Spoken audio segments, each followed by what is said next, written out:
Wow.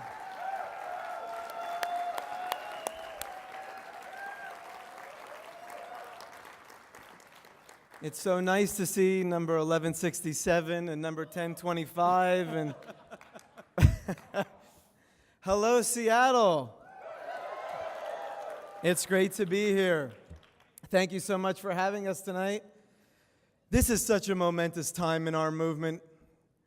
I can remember coming here in August of 2012 to help campaign in support of Referendum 74.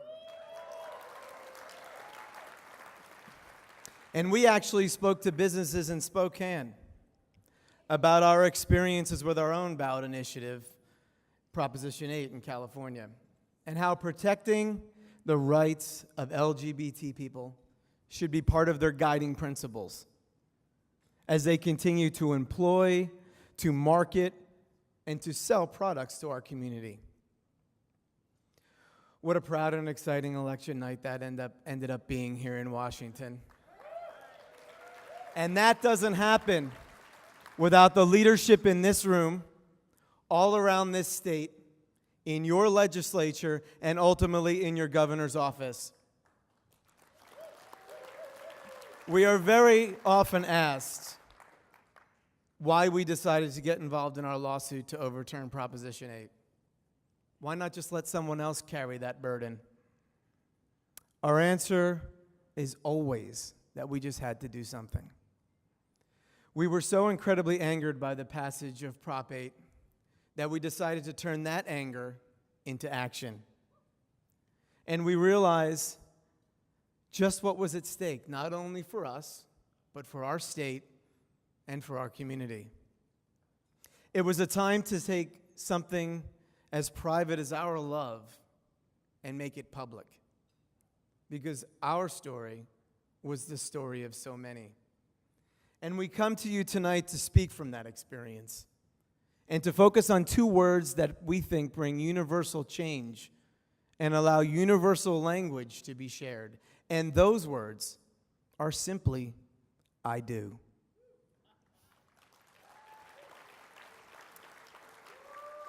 We sometimes get in trouble for saying that this really isn't just about marriage.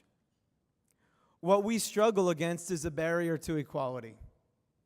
Our history shows that any time that there is a barrier to equality inflicted upon a minority, it takes a brave and daring group of people to stand up and encourage the necessary change to better protect the rights, the dignity, and the freedom of those minorities.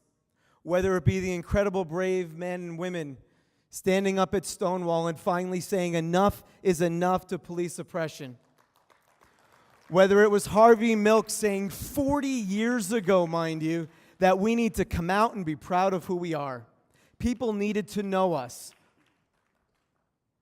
Or whether it was a young group of students in Alabama simply refusing to get up from a lunch counter. And that's what we're seeing across the country right now with so many lawsuits and initiatives to educate the public, to bring awareness to the inequality, and to demand the rights that we deserve based in the law. And we are finally reaching a tipping point, and finally, we are winning. Currently, every state has a lawsuit challenging their discriminatory marriage bans.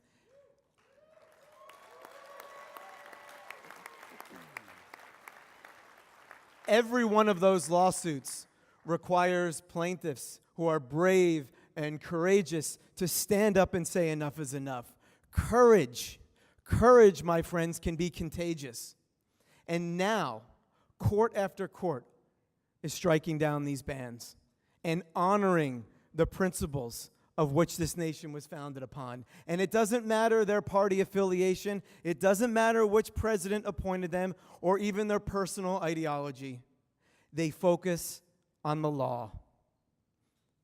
And they understand the need to treat people with fairness and equal human dignity.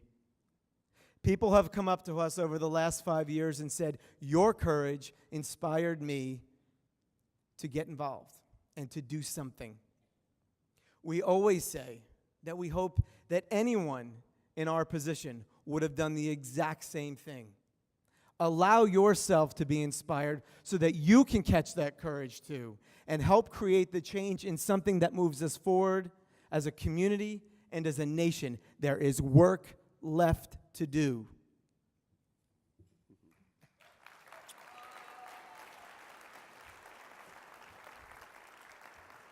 He always does this to me. I have to follow him. He does so well.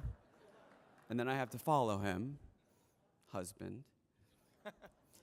You know, we're also here to tell you that you don't need a lawsuit or a media platform to start that change. Regular people do it every day. And tonight we focus on what it means to evolve. And in the fight for equality, we ask for, we hope for, we demand for the evolution of those that oppose us, but we have to evolve as well. You know, we're just two ordinary guys from Burbank, California. And we merged with an effort that came long before our federal challenge to the constitutionality of marriage bans. And we were lucky to be in a time where we could stand up and it was safer for us. And we're filled with gratitude that we were given a platform where we could tell our stories and we could change people's hearts and minds.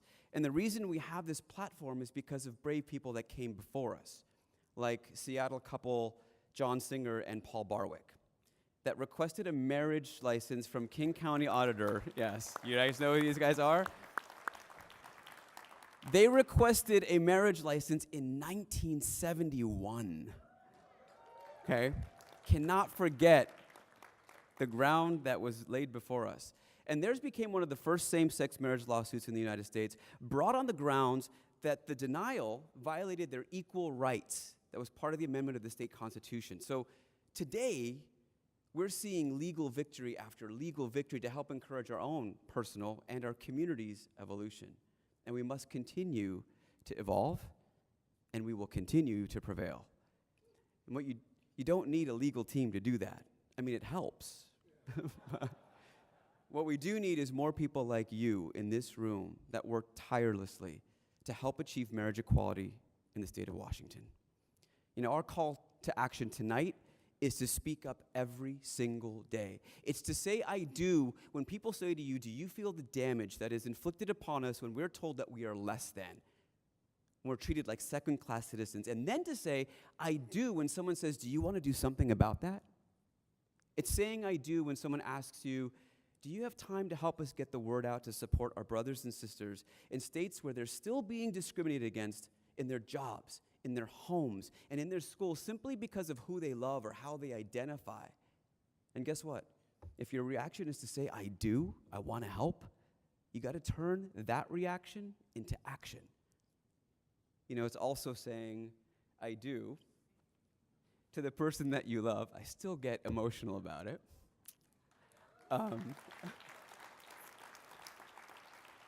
And marrying that person and sending that message to the world that, you know what, falling in love, getting married is normal, it's human, and that includes us too.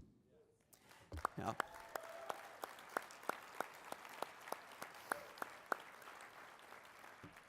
It's saying I do that changed everything. It changed everything for us, and it wasn't just vows saying I do. We learned to say I do as often and as loudly in our everyday lives so that we can continually tell our stories. We could be active, we could take chances, and hope that the evolution we see now only continues to grow stronger until all the barriers to equality fall. Not only so that we can enjoy the benefits, but those that come after us can live in a world that's safer, filled with more love than hate, and is more importantly, equal.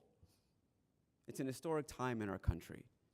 And we believe in the collective voices, all of us, past and present, that make this change possible. So we're here to continue to support Chad Griffin and the HRC in their work to make life better for us and for all those young LGBTQ kids out there that want and need a better life. And you know what? I do feel blessed and lucky to be here tonight to share just a little bit of our experience with you. And I do believe that every single person in this room, every one of us here tonight, can make a difference in your home at the dinner table, in your workplace at a meeting, in your school or at a church by lifting your voice and living your truth out loud, being dedicated to your truth so that everybody can see how proud we are, not just as individuals, but collectively as a community and as a family. So we're humbled to be here and very, very grateful that you had us. Thank you very much.